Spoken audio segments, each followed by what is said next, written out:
Alright, part 3. British's turn.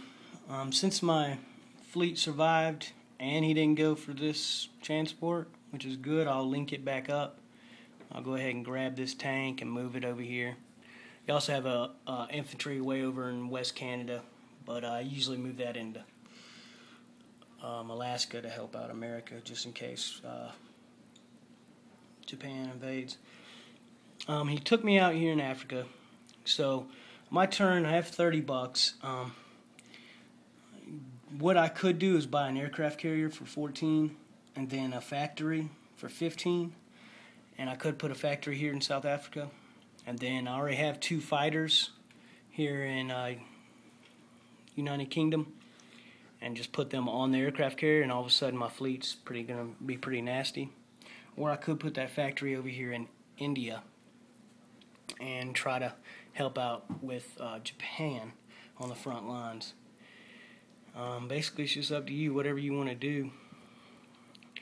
One move that I do that's pretty aggressive over here is I will move this sub up here just for future to take out any transports that are by themselves.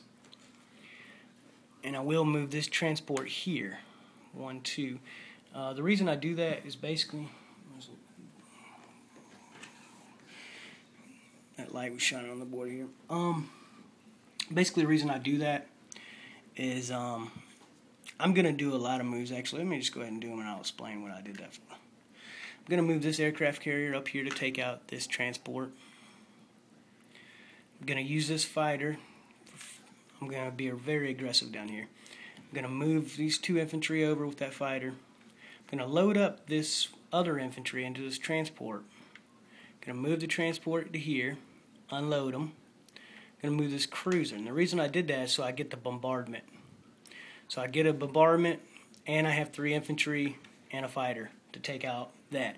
The reason is I'm taking out a fighter and 2 infantry, and that'll really help out China from being taken this next turn, plus with those 6 infantry that I got with Russia. So he's really going to be limited to what to do with Japan his next turn if I can win this battle right here. Or if I can just at least take out the 2 infantry, it'll be a success, really. Because it really puts Japan in a bad position if I can win this. They'll really be weak in Asia. And then this fighter, I could land it on the aircraft carrier. That way he's going to, have to really pull something in there significant to take it out. Or I could put it right here in China and help defend it. Or I could fly it back to India. Okay, so since I have all these ships over here in these sea zones, the reason I put this transport right here is if he doesn't go for this and he flips out about all this and he pulls up his aircraft carrier with this battleship and these other to here to Pearl Harbor, and he leaves this. Now, you can try to run with it. You could try to run over here to Sea Zone 42, but he can catch you with this sub that's sitting there. You could try to run down through here, but he could still catch you.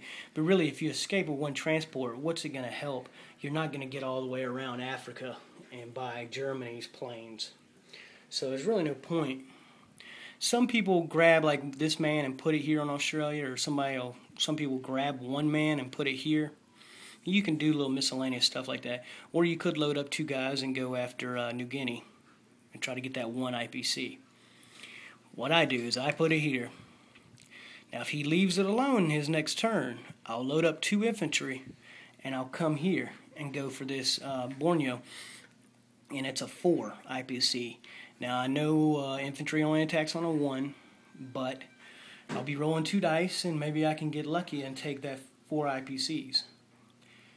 And that would be huge to, plus I'm doing all this damage in Asia to Japan. And if you take that 4 right there, Japan's hurting quick. So basically you can do that. I'll generally move this man from Persia to India. And I'll leave this other infantry guy here. Just trying to help protect Russia the little bit I can.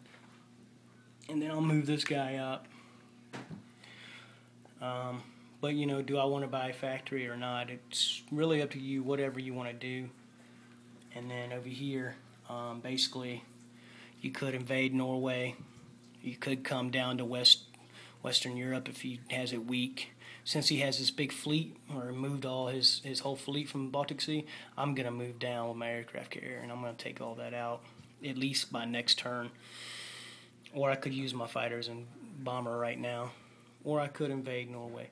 It's really up to you what you want to do, but you have many options with the United Kingdom. You're all the way around the world. You got to deal with Japan and Germany. So anyway.